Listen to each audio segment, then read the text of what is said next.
Madame la ministre, mes chers collègues, pendant la guerre des 40 jours que l'Azerbaïdjan a livrée contre la petite république d'Artsakh, puis de nouveau en septembre 2022, l'armée azérie s'est livrée à des exactions contre les militaires en violation du droit international, mais aussi contre les civils. Ma première question est simple.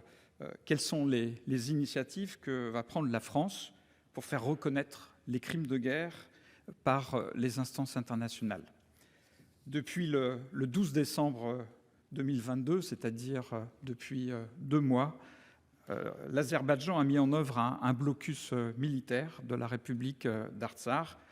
120 000 Arméniens sont privés de tout. Et l'Azerbaïdjan ne leur laisse le choix qu'entre fuir ou bien périr. La France et l'Europe ont des moyens de pression sur l'Azerbaïdjan. Pourquoi ne les utilisent-elles pas? En 1939, la France a abandonné à la Turquie le Sancak d'Alexandrette, condamnant ainsi à l'exil 50 000 Arméniens. Allons-nous une nouvelle fois abandonner la République d'Artsakh? Merci Madame la Ministre. La parole est à Madame Chrysoula Zacharopoulou, secrétaire d'État chargée du développement de la francophonie et des partenariats internationaux. Monsieur le sénateur Ouzoulias, lors de l'offensive azerbaïdjanaise des 13 et 14 septembre 2022, la France a immédiatement dénoncé la violation de l'intégrité territoriale de l'Arménie et appelé au retour des forces azerbaïdjanaises à leur position initiale. De plus, et comme elle l'a fait depuis le déclenchement de la guerre du Haut-Karabakh en 2020, la France a dit que les crimes de guerre devaient être jugés et leurs auteurs punis. La lutte contre l'impunité est essentielle pour offrir enfin aux populations de la région une perspective de paix.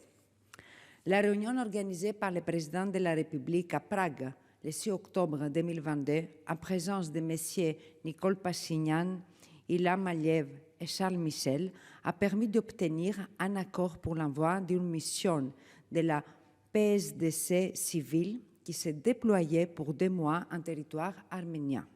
Elle a contribué à faire baisser la tension sur le terrain et le nombre d'accidents significatifs a diminué.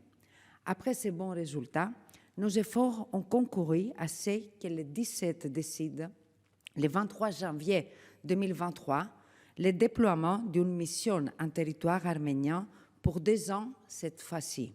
La France y contribuera par l'envoi de gendarmes. La diplomatie française est mobilisée au plus haut niveau pour permettre une paix juste et durable dans le Caucase du Sud au bénéfice des populations. Cette mobilisation, qui est la nôtre depuis plus de 30 ans, se poursuit aujourd'hui avec la même détermination, comme le montraient encore la semaine dernière les échanges entre le président de la République et ses homologues arméniens et azerbaïdjanais. Concernant le gaz, je rappelle que la France n'apporte pas de gaz azerbaïdjanais. Nous soutenons les efforts de la Commission européenne pour diversifier les approvisionnements énergétiques de l'Europe et de réduire notre dépendance au gaz russe. Mais notre position sur les sujets est constante.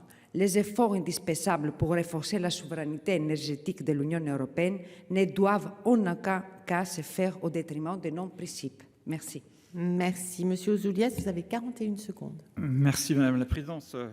Madame la Ministre, j'aurais aimé que la France reconnaisse la violation de l'intégrité territoriale de l'Arménie, mais aussi de la République d'Artsakh, parce que c'est la République d'Artsakh qui a été attaquée par l'Azerbaïdjan. Je pense qu'aujourd'hui, la seule solution pour sauver ces 120 000 Arméniens de la République d'Artsakh, c'est une reconnaissance officielle par la France de la République d'Artsakh, comme le Sénat vous l'a demandé à une très très large majorité. Vous m'avez répondu, mais vous n'avez dit aucun mot sur le blocage en cours de la République d'Artsakh. Les gens manquent de tout. Ils n'ont plus de nourriture, il y a des tickets de rationnement, il n'y a plus de médicaments, il n'y a plus rien. Donc il faut agir maintenant. Merci Madame la Présidente. Merci. La parole est à Monsieur Gilbert Roger.